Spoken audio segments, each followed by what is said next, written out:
Okay, we're here. We're live. Oh, you do Google AdWords.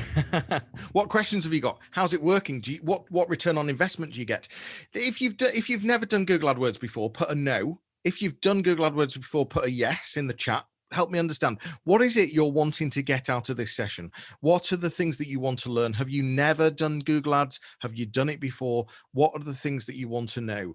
I'm going to sort of try and give a beginner stroke intermediate. It's really difficult to cover all levels. It's definitely not going to be advanced. So if you're a pro at Google Analytics and you do it all day, every day, and you sort of know the systems inside out, then I don't think I'm going to add a huge amount of value. I might help you stand back and think about things from more of a strategic point of view. I think if you're a total beginner, I'm not going to be showing you loads of the how-to necessarily, because there's loads of videos on YouTube for that. I've got a slide right at the end that's got loads of resources on that can really help you with the how-to side of things. What I am going to do is help you think about it, help you put strategies in place. For the intermediates, I'm going to challenge you and think about different ways that you could be using the platform. So as I said, for people that are on the Zoom webinar, brilliant to have you here. Please do ask questions. If you're on Facebook, I will try and keep an eye out for comments. I've not tried doing it this way before, so apologies in advance if I don't see your comments, but I will try and find them, and that would be great. So let's get cracking. You've given me a little idea of how you use it, and Andy said he's never used Google Ads, but I'm just curious to get a broad understanding today of how it works, cost benefits, pitfalls. No specific plans to use it yet. Okay, good to know. And we've got James. We've dabbled, followed some online guides on how to get the best from it. Interested to see from this session if there's anything we've missed. I'm sure there is. Well, yeah, let's find out, shall we? I'm Jonny Ross. I set up an e-commerce site many years ago selling sunglasses. You've probably heard the story. If you haven't, we had a Google penalty, learned a huge amount, got really frustrated with SEO, the SEO industry and marketing agencies. Cutting a long story short, being on the side of buying marketing, wanted to go onto the other side and help people understand what all this was about. So that's sort of my background, just to give you an idea.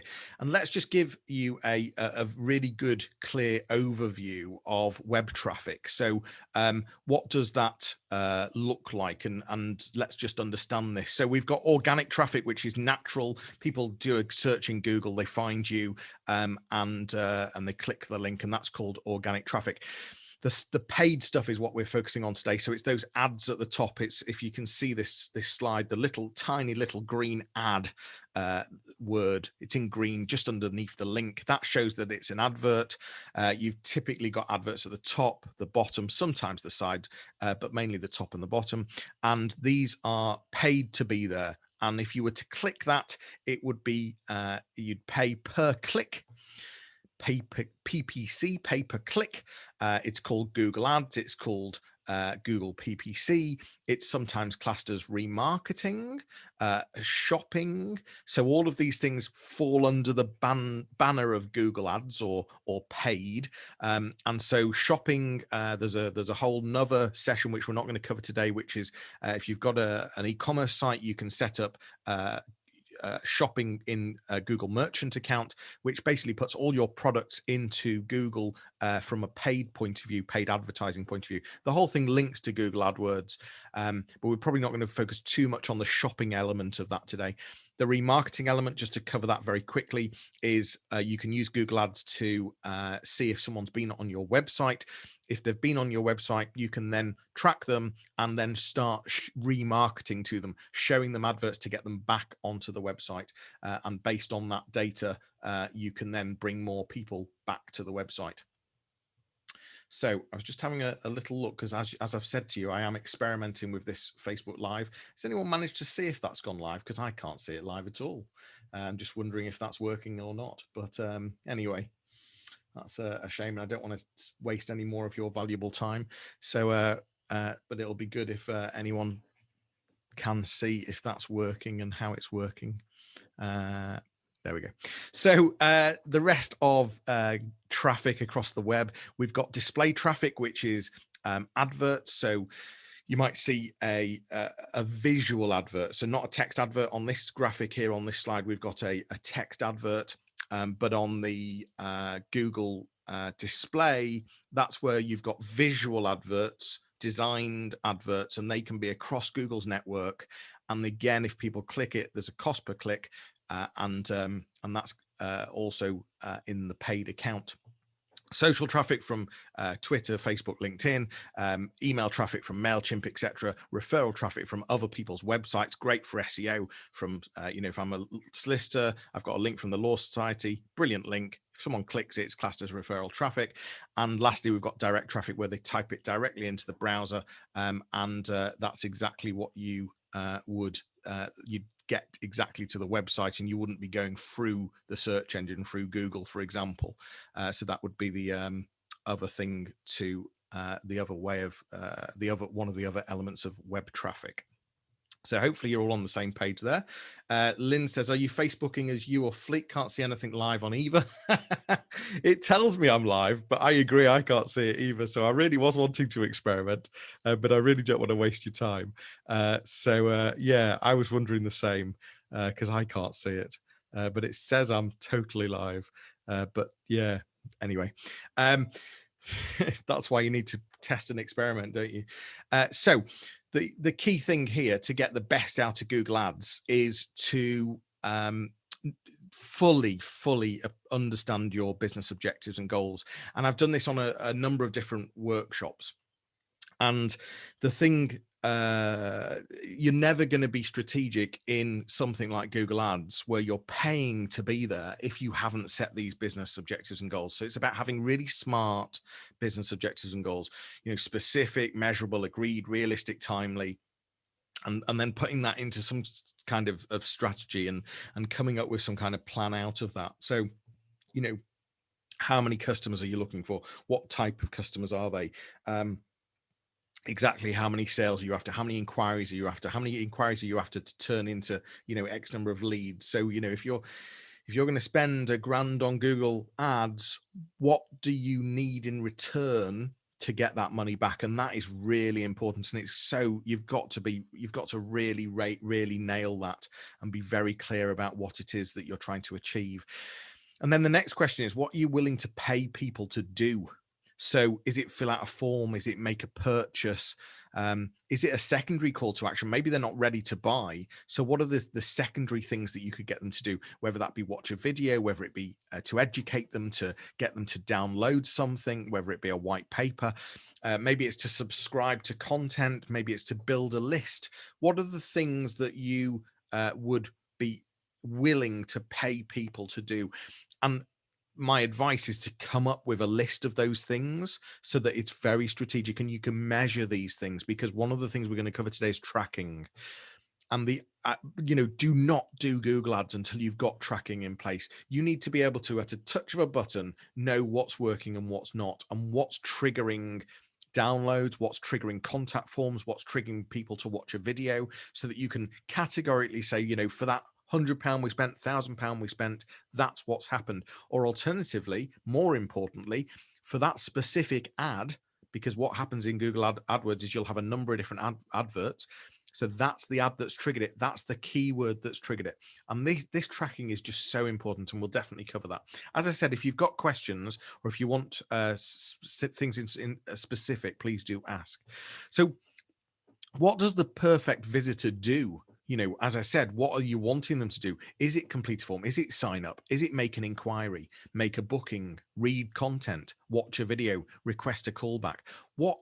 Be really clear about what it is you want them to do. Make a purchase, of course, and understand the value of filling out a form. So, for example, if you know that for every 10 people that fill out a form, 3 of them convert, and on average, those 3 people spend, let's say, I'll make the figures easy. They spend £33.33 each. So therefore, the total 3 people spend £100. So therefore, for every 10 people that fill out a form, you generate £100. That means each person that fills out a form is worth £10. Does that make sense?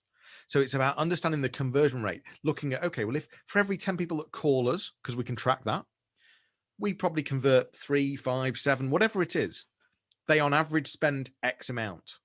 So let's extrapolate that to say, okay, well, each person that calls us or each person that fills out a form is worth X amount. What do those people look like?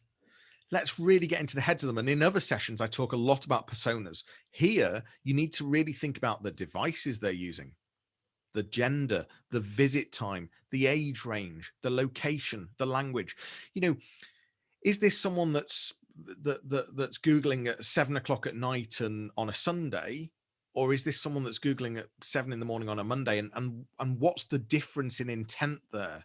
What might be different about that type of inquiry? For example, a plumber, take a plumber, good example, someone Googling, on a Saturday night, 11 p.m., they've probably got a water leak.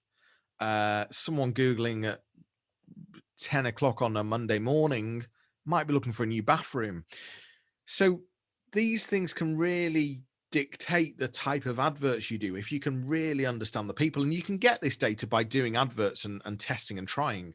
But what I challenge you to do is to start thinking about this before you even start in Google AdWords, and thinking about, and my example there by the plumber, by the way, is imagine it's 11 o'clock at night on a Saturday from a mobile device compared to Monday morning, 10 o'clock on a desktop computer. That's I think the big difference. So where is the intent, or what is the intent? Sorry. Do they need a product? Do they need a service? Are they looking for entertainment? They're looking for more information. Think location. Where are they based? Because with Google Ads, you can determine, you can decide exactly where to. I'm getting distracted thinking, why isn't my Facebook Live working? I need to just step out the zone and forget about it. I'm going to do a test afterwards.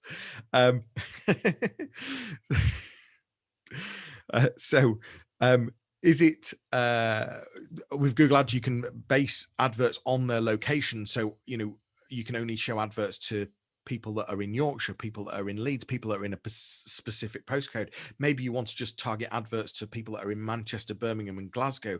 You can do all of those things in Google Ads, and you can be very, very specific about locations. You can be very specific about showing adverts only on mobile, only on desktop, or different adverts on each of them as well. And all of this can impact their mentality, their urgency, the keywords that you should be paying for, how much to bid, the content of an advert, and the content and design of landing pages. So all of these things should feed in to some of the decisions you're making, and can have an impact on all of these things. And so these are the things to consider. So as I said, what's really important is to have some tracking in place. Okay. There's lots of different ways of tracking things. And this is a bit complicated, and it can take quite a bit of time to explain. But I think what I need you to understand is that it can be done. So you can track someone clicking a phone number. You can track someone clicking a button. You can track someone filling out a form. You can track different forms on different pages, different buttons on different pages, the phone numbers in different places. So for example, a phone number at the top of the website can be tracked as, phone number at top of website. The phone number at the bottom of the website can be tracked as phone number in the footer of the website. All of these things can be tracked. If you've got let's say you've got some kind of form that takes you through 2 or 3 steps, you could track how many people go to step 1, to step 2, to step 3. You could track people that add something to the cart, but then don't complete or do complete. So everything can be tracked, and there's lots of different ways of doing it. There's two in Google. You need to use Google Analytics to tie it into Google Ads. The two don't talk to each other until you tell them to talk to each other, which is a bit ridiculous. but you need to set everything up in Google Analytics first. So Analytics is going to track what's happening on the website. And inside there, you're going to track everything that's that people are seeing and doing and clicking and whatever else. You then, once it's all fully set up in Google Analytics, turn around to Google Ads and say, here's my analytics, import all the tracking information into Google Ads, and then that becomes a live connection. And inside Google Analytics, there's two ways of tracking actions. There's event tracking and there's goal tracking. Now, the goal tracking is ultimately the key measure that you're wanting to look at. So the goals that you set up are the key things. For example, making a phone call, filling out a form, perhaps downloading a PDF if there's a value to that. If you know that for every time someone downloads a PDF, 5 people, half of them ring you and a quarter of them convert, you could put a value on that PDF. So the things that you can put values on are typically the things that would be goals. Someone's made a purchase, filled out a form, made an inquiry, etc. Now, depending on how your website's set up, depends on whether you can easily set up a goal for those things in Google Analytics. And if you can't, there's a couple of different ways of being able to trigger a goal. One way is to use Google Tag Manager, which is something that sits on top of your website, makes it quite easy to add tracking information, and then you can tell Google Analytics what you've told Tag Manager to do. The other option is to use event tracking. And again, without getting into too much technical detail, events are exactly that. So when you click a button, you can say to Google Analytics, here was an event, someone clicked that button. You can then say to Google Analytics, if this event happens, then they've scored a goal, i.e. if someone's clicked that button, then they've filled out the contact form, for example. It's impossible for me to go deeper into this at this stage unless one of you has a specific question. I think I'll just lose some of you. I think it's every website's different, every setup's different. What I need you to know is that you can track everything. And my advice is to track everything and to put values to it all as well, so that you can very clearly see what's happening and what's not. And the reason, let's be clearer. Inside Google AdWords, the way Google AdWords works is that it optimizes to things it thinks that are working well for you. And if it doesn't have this information, it will only optimize to things like bounce rate, how many people go to the website and then bounce off. It'll optimize to how many pages people look at. It'll optimize to how long they spend on your site. Well, that's all great, but depending on the type of website you are, that might not be helpful. What you really want to optimize to is people performing actions, but Google doesn't know that they're performing actions until you tell it. So I hope that's made it clear and sort of the reason. So the key thing here is knowing you can do it, and I'm afraid probably asking a developer to help you implement these things. So we've got the tracking in place. We now need to think of the keywords, and there's lots and lots of different ways of thinking about keywords. There's Google Keyword Planner is probably the best tool to look at. To get to that tool, it's inside Google AdWords, and it's basically where you type in a one or several keywords that you think you'd like to appear for, and Google starts suggesting loads of different keywords, shows you how competitive they are and the sort of price of them. And the thing that I need you to think about here is that you don't have to go for the expensive keywords all the time, because there's lots of opportunities in the niche keywords. Especially the example here is, if I want to pay to be at the top of Google for gift ideas, it's going to cost me a small fortune. Whereas paying at the top of Google for retirement gift ideas for women actually is really cheap. Now, you could argue, well, there's no search volume for that. Not many people are searching it. That's right. But at the same time, you could argue that when they do search for it, you're at the top and you've got products for retirement gift ideas for women. And so the conversion's really high, whereas the conversion for, just searching for gift ideas, they're probably not ready to buy. And so it's about trying to think of lots of different phrases, but also some niche phrases as well. And there's loads of different tools. I've talked about the Google Keyword Planner there, but there's lots of tools that you could look at. WordStream, some of these are paid.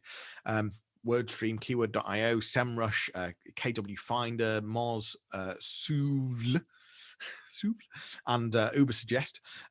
So those are just some of the keywords that you could, keyword tools that you could consider. But you do ultimately need to come up with a list of keywords, and you need to start segmenting them and making them, into different keyword groups, because what you need to do is make the whole thing as relevant as possible. And we're going to talk about the adverts, etc. So you've sort of started to come up with a list of keywords. You've got the tracking in place. You now need to think about, okay, well, what do the campaigns look like? How could I set up these campaigns? And the point here is that the more relevant they are, the better. There's no point doing a Google ad where it's really generic and it's not targeted. You have to do relevant targeted ads to win at Google Ads. There's so many people doing Google Ads nowadays that, to stand out and for it to work, it's got to be planned. So the typical way to think about this, and this is in some way to get across some of the wording as well. So you've got an AdWords account, okay? And in that AdWords account, you've got campaigns. And in the campaigns, you've got ad groups. You've then got keywords within the ad groups. And you've then got adverts per keyword. So if it wasn't complicated, it gets more complicated. So you've got a campaign, and inside that you might have one or two ad groups.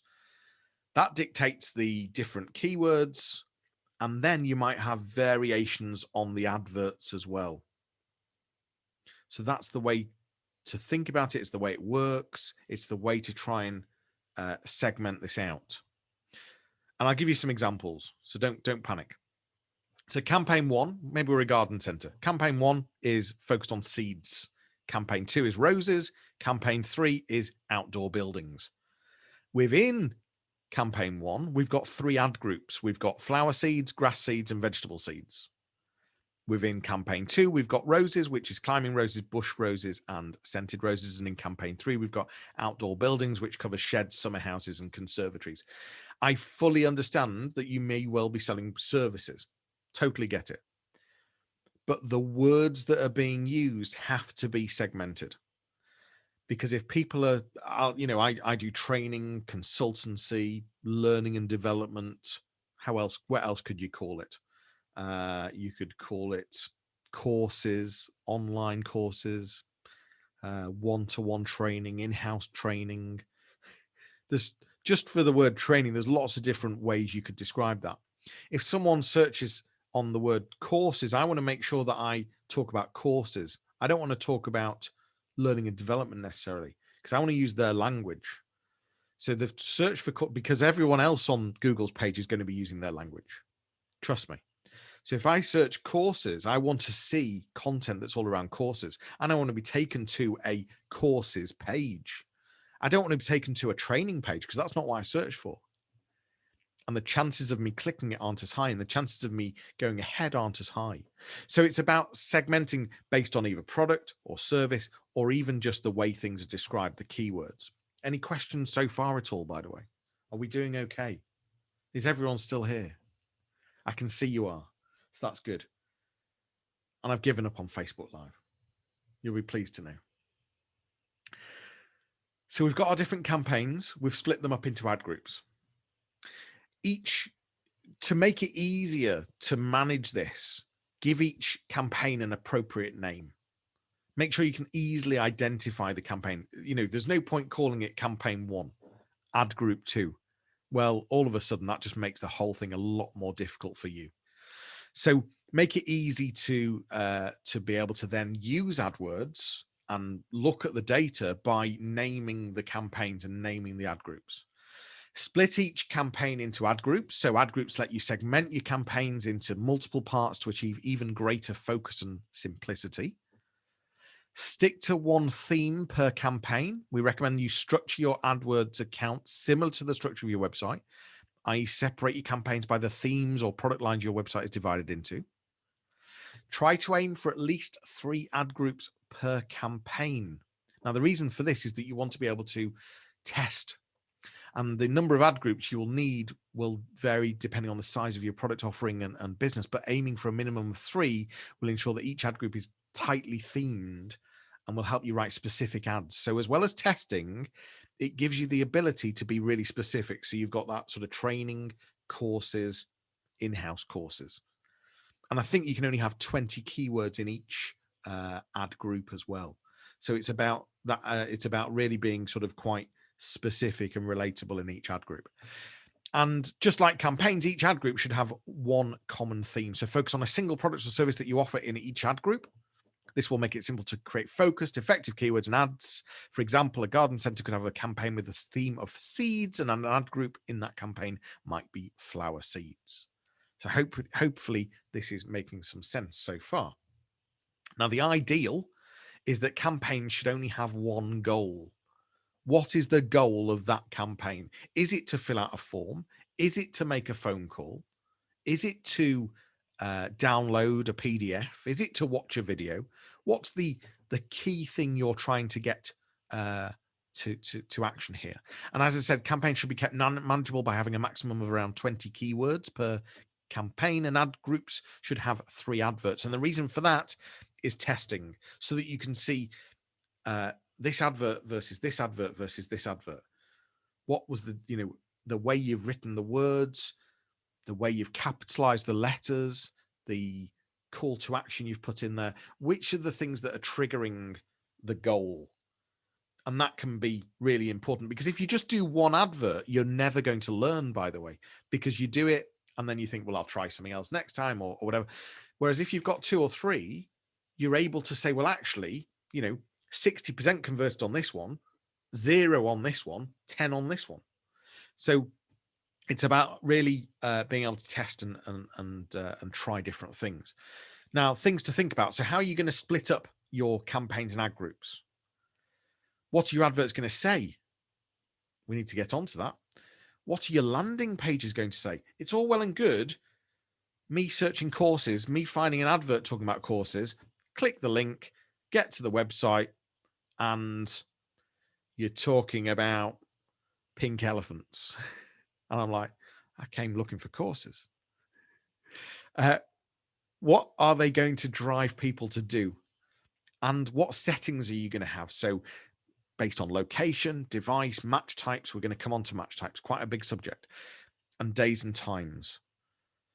You could do the whole of the UK, but is that right? Why don't you start local? Learn, try different places. Have a look at the data you've got on your current CRM or your current clients. Where do your current clients come from, live? Where do you think there's more opportunity? I've seen some very clever pay-per-click campaigns where, perhaps you're in Leeds. I'll give you an example. Marketing agencies, there's over 1,000. I think there must be more, because this data's 6 years old. I reckon there must be 2,000 or 3,000 marketing agencies just in Leeds. I can fully believe it. There's got to be more. There's got to be more. Anyway, to stand out in Leeds is obviously not as easy. But to take a Welsh town that may have a small Welsh town that, okay, the demand's not as high, but there might only be 2 or 3 marketing agents, if any. There might be none. Imagine doing a pay-per-click campaign just on that Welsh town. So, okay, it might be a bit of an extreme example, but that's what you can do on AdWords, and that's the thing. That's the thing to really consider and think about. Now, match types. Match types are really difficult to get your head around, and just to make matters worse, although Google have said it's making it easier, Google have made some changes just in the last month. Just bear with me 1 second. So I've got a slide at the end of this, which gives you a lot more a place that you can go off and use as a resource to really understand match types, because they are difficult to get your head around. And I've been doing this for many years, and it still to this day, it throws me, and I have to sort of reference back and think, well, hold on a minute. So, and as I said, and just behind me, so the text behind me, it basically says that Google's expanding phrase match to include broad match modifier. So broad match modifier, the second one down, is going to be phased out in the coming months. Some accounts it's already phased out, and I think it goes all the way to July when it'll slowly be phased out. And what, in simple terms, what this is how you enter the keywords into AdWords. So if I want to be found for the example here, women's hats. Okay, so when I type women's hats into AdWords, into my AdWords account, I've got a number of different ways of typing it in. I could put some pluses in front of the words. I could put the words in inverted commas, or I could put the words in closed brackets.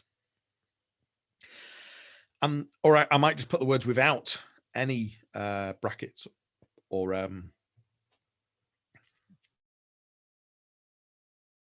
excuse me, I might just put the words without any of those symbols.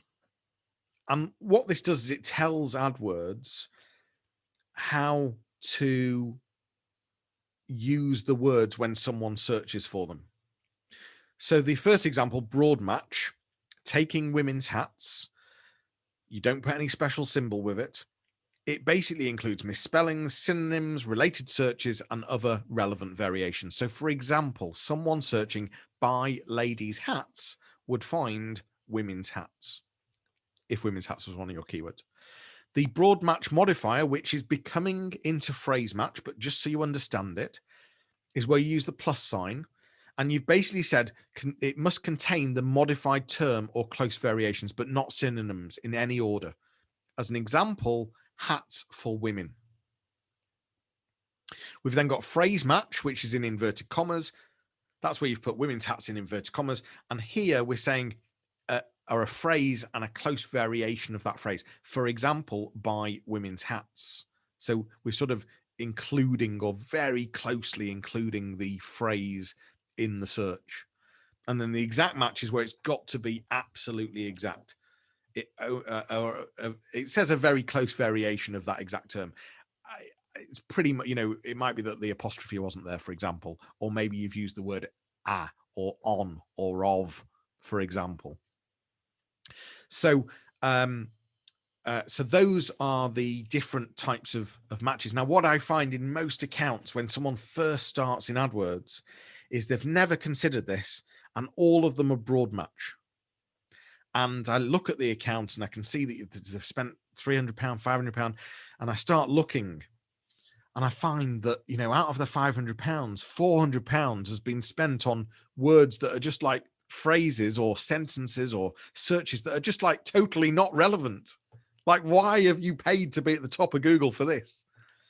But they didn't realize that this is how you set it up.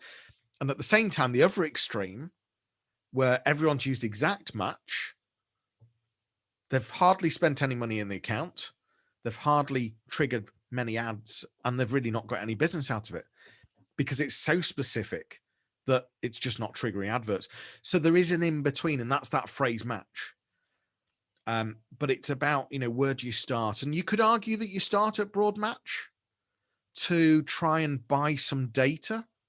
The great thing about broad match is that for your £500, £400 is wasted, but it's wasted on buying data and understanding what people are searching.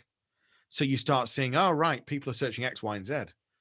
Okay, well, I don't want to be appearing for that. So you can use something called negative keywords to say, okay, if someone uses this phrase, but they also include this word, then that's not what we do. For example, a good example is jobs vacancies. So for example, we sell marketing, we sell digital marketing.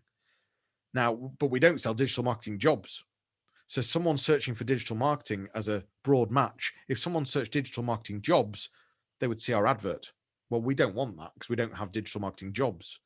So we would use something called a negative keyword to say, well, okay, don't show our ads if it includes the word jobs, for example. So that's why we could use broad match to learn and see what's around. At the same time, you might want to start at the other end and just do exact to try and trigger some adverts for exact searches and see what happens. So there's different ways, and some of it comes down to budget. And if you've got a lot of budget, you would absolutely start at broad match to buy data, but that can be very expensive in the early days. How are we doing? Have we got any specific questions? Is this helping? Can we have some yeses if it's helping? If it's no's, then you can, go now. I don't mind. Maybe you're in the middle. Maybe you're sort of doing some emailing. Maybe you're still trying to find my live video on Facebook. Or it's just good to get some feedback. That's one of the things that's really difficult when you're doing these webinars. And I've done so many. I was saying at the beginning, in the last 12 months, 34 live Q&As, they're nearly an hour long, 10 One Yorkshire webinars. That must be the most One Yorkshire webinars anyone's done. I know there's loads of One Yorkshire webinars, but by the same person on different topics. This is number 11 and 140 webinars. Yeah, we've got some comments back. Thank you. Hadn't come across match types. Yeah, really important part. Okay, and then there's another example here. So Lynn is interesting, as I know zero about Google Ads. I'm here out of curiosity rather than urgent need to use Google Ads. Although this might open some doors and make you think about how you could use them. Thanks for the feedback, guys. It's helpful. This is just another slide to help you think about it. So broad match, example, wedding cake, but that would also trigger crab cakes. Modified is plus wedding plus cake. That would come up. Cake for up and coming, wedding toppers for cakes, wedding cupcakes. Maybe you don't sell wedding cupcakes. And the phrase match, wedding cake. So that would come up for wedding cake for less than $1,100. Is that helpful? Or the exact is where it's exactly wedding cake. So those are just, again, and you'll get these slides. The whole thing will be, it's not live on Facebook clearly, but you'll get, this will be recorded. It is being recorded and it will be on YouTube. I'll make sure of that. So the next thing to do is to think about the adverts. And it might be that you want to do a bit of Googling and have a look at the competition. So here I've just typed in sell your car. I've triggered some adverts. And what this helps me do is understand how people are currently advertising. So what are my competitors doing? And what are the things that I need to consider to stand out? And this is a really important phase to see what other people are doing and to try and learn some lessons. And what you'll see here is that there's a few different things that we're going to step into. And if you have a look at that top one, and the third one, you can see that they've incorporated reviews. You can also see that on the top one, they've incorporated their address and they've incorporated some extensions, which we'll get onto, which are these blue links underneath their listing. So you can, all of these things are options in Google Ads. And by the way, I've not made this clear, and I should have right at the beginning. There's Google Ads and there's Google Ads Express. Do not use Google Ads Express. Do not click the button in Google My Business that says, we can do advertising for you. Give us £50, we'll set up an advert for you. Because literally, they will set up an advert based on a broad match, and it will be you'll turn around to someone in many months' time and say, yeah, I've spent about £300 or £400. I've no idea if I got anything. I don't think I did. Just don't do it. You're best saving that £400. So only ever use Google Ads. It's a bit like, don't just boost posts on Facebook and Instagram. Use the business.facebook advertising account so that you can really understand the data and make better decisions.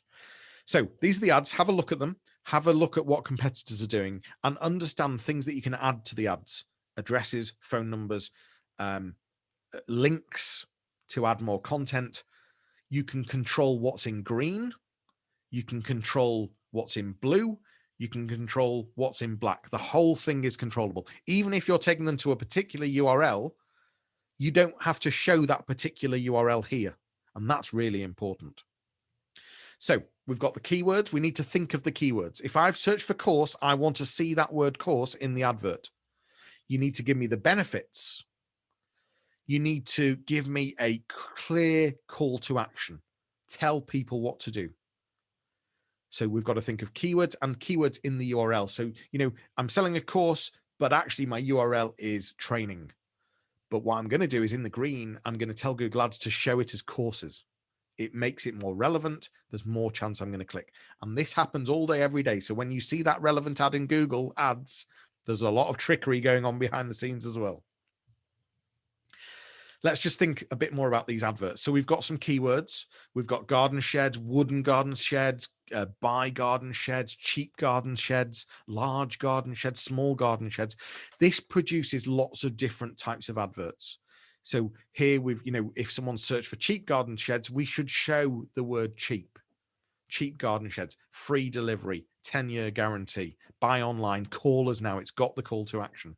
Again, the green URL, it shows garden sheds as the URL. And you can see that we've also capitalized on this as well with the capital G, capital S. The text adverts are capitalized.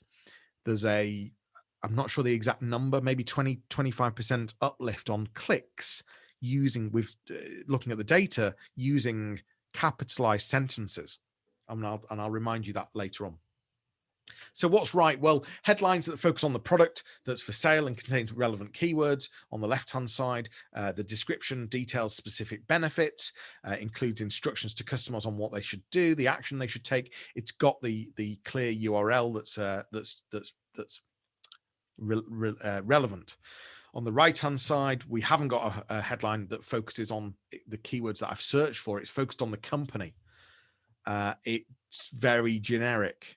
It's got a URL that doesn't include anything I've searched for. And these are the big differences on how you can increase that click. There's an amazing preview tool, Karuya.com.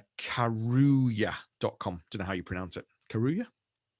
And they have a preview tool where you can test and try what an advert looks like. So on the left-hand side, you type in your headlines, your URL, your descriptions. There's also clicks underneath where you can add the blue links. You can add your phone number, your address, your reviews. And then on the right-hand side, it starts building it up the desktop and the mobile view so that you can see what it looks like. And it's a free tool, but it helps you test and experiment and see what adverts are going to look like before you take them to Google AdWords to build them. And I would highly recommend this because obviously each line only has a set number of characters as well. So this tool helps you with that and, shows you how many characters you've got left per line so that you can start building these things up. So things to think about: capitalize each word, match keywords, think hooks and pain points. Think of, give me the benefits. Think of my pain points, put the benefits in there. What's the user intent? What's your goal? Add site extensions, call out extensions, and call extensions. And those are those things that are underneath. Just going back a few, we've got all of them have slightly different names, but some of them give you the ability to add benefits, some of them give the ability to add links, some of them the ability to add addresses and phone numbers, and it's basically wrapped up in this site. You can see underneath at the bottom left, site linking extensions, call out extensions, call extensions, and lots more. So consider those things and add them, because as a default, Google Ads does not have them in there. You've got me. You've got me. I've clicked the ad, but what happens when I get to the page? And most websites that are doing Google AdWords have specific landing pages set up. So these are landing pages that are not visible to a normal user that's just got to your website organically. These are adverts. Don't forget, you're paying, and you can control exactly where I go when I click that link. So take me to a page that's really relevant. Take me to a page that's going to squeeze me into clicking and buying and ordering or downloading or watching that video. So take me to a page that looks like this, that's got a very clear call to action, that's got content above the fold, that's got relevant content, that doesn't have all the normal menu structure. Okay, a couple of these do, but one or two don't. Where it's not got the normal menu structure where I'm going to go off and click other buttons. Give me a page that's going to give me trust, that's going to help me cross that boundary into buying. You've got, you'd be silly not to set up landing pages when you're paying for people to get there. Why do you capitalize? Peter's asked a question, why do you capitalize each word? The simple reason being is the data shows, and you can see on all of these examples, if you look at the one on the left compared to the one on the right, the data, I know the one on the right is all lowercase, so maybe it's not the best example. The bottom line is the data shows that you can get 20% more clicks by having capitalized words. Why? Who knows? It doesn't make sense, but for some reason it gets more clicks. So landing page, you need to, as I said, most people don't think about landing pages. Does it fulfill the need? Has it got a clear call to action? What's the defined user journey? If a number of steps are needed, let's define it. Let's think about it. Alexis has asked a question. Hi, Alexis. Good to see you. I have seen people do this on their LinkedIn post. Does the same apply? I think it probably does. I think that would make sense. It's not normal, is it? But certainly in blog titles, it's something that's a good way of grabbing more clicks. I think it works. Yeah. So I'm guessing, that is exactly the same application on LinkedIn posts. The bidding strategies. So when you've set all this up, you've set your tracking in place, you've thought of your keywords, you've got your campaigns, you've got your adverts. The next thing you've got to decide on is the bidding strategy, which is a whole nother complicated mess in Google. But there's one slide at the end that's got some really good resources to learn more about these things. But just for me to give you a quick overview, this is an auction. So, the people at the top are paying more than you, probably. And I say probably because we'll go on to the second point, but it is an auction. The more you pay, the more clicks you'll get. The more you pay, the higher up you'll get on the page. Okay. And actually, we've seen data where it's better being in position 2 or 3 than in position 1. And so that's something else to bear in mind. So you don't always want to be at the top either. But relevancy totally trumps bids. If your advert is relevant, then you could get at the top or in position 2 or 3 at a cheaper price than the people that are underneath you. And this is all about something called quality score. And again, Google does not make this obvious when you set up adverts and run adverts. In a lot of cases, that column that shows the quality score is hidden, and you've got to go to edit the columns, customize the columns, and turn on quality score so that you can see quality score. And quality score is a score out of 10. And what it does is it tells you how much of a quality this advert is. A high quality advert, you will pay less and get higher. A low quality advert, Google will actually stop it being shown in a lot of places, and it'll cost you a lot more when it is shown. It makes a huge difference, and it's the one metric that is actually the most important metric, probably more than your conversion, because if you've got a low quality score, the conversion's never going to be good. If you've got a high quality score, the next metric to look at is the conversion. So how do you get a high quality score? Well, it's about the landing page experience. So based on the page that I'm on, I've done a search for garden centers. I've seen this advert. I've read the advert. I click the advert. What's the landing page experience like? And Google's looking for similar text, looking for call to actions, looking for content above the fold. What's the ad relevance like? Does it use the words that I've used in the ad? What's the expected click-through? These are all versus previous, by the way. So it looks at data today versus last month versus the month before. That's how it works out quality score. So this week, your adverts, what was the landing experience today versus last week, the month before, etc. And that's how it measures quality score. What's the expected click-through rates versus previous? So Google, thinks, well, okay, for an advert like this for garden centers, we've got loads of data on garden centers. We know that their average click-through rate's, 5%. Why is Johnny only getting 1%? Adverts must be crap. Right. Quality score's no good. Or maybe it's the other way around. Johnny's getting 70% click-through rate here. Adverts must be good. Let's increase his quality score. And also it's based on historical quality score. So quality score for me is the most important thing in an AdWords account. You've got two different bidding strategies in as a starting point. You've got manual and you've got automated. I mean, these are dangerous, both of them. Manual, you've got to know exactly what you're doing. You literally decide the cost per click on each one, the maximum that you're willing to go to. It's got an enhanced option where it sort of says, okay, well, you know, Google thinks it knows better, so are we allowed to add 20% on what you've said? On the automated bidding strategies, a lot easier, but also dangerous, because if you haven't set your tracking up, then this is totally based on click-through, bounce rate, time on site, and not necessarily focused on the things that are important for you. Inside automated bid strategies, you've got a number of different strategies. So you've got cost per acquisition, which is cost per goal, but what is the goal that you've told Google? You've got return on ad spend. Again, what are the values that you've told Google for each form and for each click? How much do you value a phone call? That informs Google on how to do the bid. You could do it maximizing on clicks, maximizing on conversions, target search page location, outranking share. There's loads here, okay? And it's impossible for me to go into detail. I need to make you aware of it, and I've got a slide at the end that you can click and get more information. Tracking and reporting. So track campaigns, we talked about that. Look at the metrics. The second most important place in Google AdWords after quality score is the search terms report. And you can find that by just literally using the search box and typing in search terms report.